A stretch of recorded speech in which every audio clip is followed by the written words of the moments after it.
കഴിഞ്ഞ ദിവസം നവ്യയുടെ നൃത്തപരിപാടിക്കു ശേഷം നടന്ന ഒരു സംഭവം സോഷ്യൽ മീഡിയയിൽ ഏറെ വിവാദങ്ങളുണ്ടാക്കിയിരുന്നു. എന്നാൽ ഇപ്പോഴിതാ ഈ ആരോപണങ്ങൾക്കെതിരെ വിശദീകരണവുമായി കുട്ടിക്കും അമ്മയ്ക്കുമൊപ്പം എത്തിയിരിക്കുകയാണ് നവ്യ. യഥാർത്ഥത്തിൽ അവിടെ സംഭവിച്ചത് എന്താണെന്ന് അറിയാമായിരുന്നിട്ടും വീഡിയോ പകർത്തിയ യൂട്യൂബ് ചാനലുകാർ അത് മറച്ചുവെച്ചതിനെതിരെയായിരുന്നു നവ്യയുടെ പ്രതികരണം. നവ്യയുടെ ഭാഗത്തായിരുന്നില്ല തെറ്റ് എന്നും അന്ന് ഫോട്ടോ എടുത്തിരുന്നു എന്നും കുട്ടിയുടെ അമ്മയും വ്യക്തമാക്കി. അന്ന് മോൾ ചെന്നപ്പോൾ ഒരുമിച്ച് ഗ്രൂപ്പ് ഫോട്ടോ എടുക്കാം എന്നായിരുന്നു പറഞ്ഞിരുന്നത്.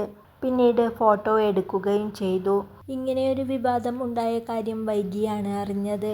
അപ്പോൾ തന്നെ ഒരു വീഡിയോയുടെ താഴെ കമന്റ് ഇടുകയും ചെയ്തിരുന്നു. ഇങ്ങനെയായിരുന്നു കുട്ടിയുടെ അമ്മയുടെ പ്രതികരണം. ഇങ്ങനെയൊരു വീഡിയോ ചെയ്യണമെന്ന് കരുതിയതല്ല. വീഡിയോയ്ക്കു താഴെ വന്ന കമന്റുകൾ ഏറെ വിഷമിപ്പിച്ചു. ഒരിക്കലും കാര്യമറിയാതെ തെറ്റായ വാർത്തകൾ ആരും പ്രചരിപ്പിക്കരുത്. താൻ ഒരിക്കലും അങ്ങനെയൊരാളല്ല. തന്നെ സ്നേഹിക്കുന്നവർക്കു വേണ്ടി മാത്രമാണ് ഇങ്ങനെയൊരു വീഡിയോ പങ്കുവയ്ക്കുന്നത് എന്നും നവ്യ കൂട്ടിച്ചേർത്തു.